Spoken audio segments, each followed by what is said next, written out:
Hey guys, this is day 5 of building a AI powered RC car, and we are back after a short break of 2 to 3 days, and I've learned quite a lot today. So first of all, I've learned about the different types of wires. I've learned why voltage is important. I've learned how to measure the voltage using a multimeter, and I've learned how to use a buck converter and how to step down the output voltage of the buck converter. And lastly, I've learned how to solder. So first of all, wires. So the thicker wires, as you can see over here, they usually used for transporting more voltage. So these batteries are 7 volts and this one is 11 volts.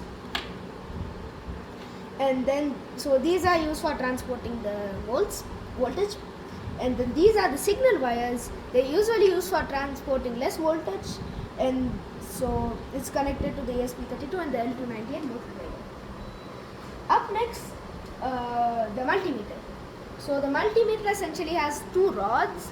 So you can put the positive rod in the positive terminal and the negative rod in the negative terminal. They're colored red and black so you can differentiate between them.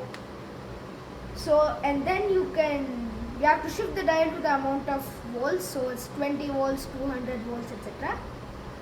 And then the buck converter. So as if you see over here, there's a small blue box with a brass screw. So if you turn the screw clockwise, it'll increase the voltage, and if you turn the screw counterclockwise, it'll decrease the voltage. So here I've used one buck converter for the L298N, and I used the other buck converter for the ESP32. And lastly, I've learned how to solder. So as you can see, I've soldered the positive and negative terminals for the buck converters. So that's it for our day 5 power support, folks. Bye bye.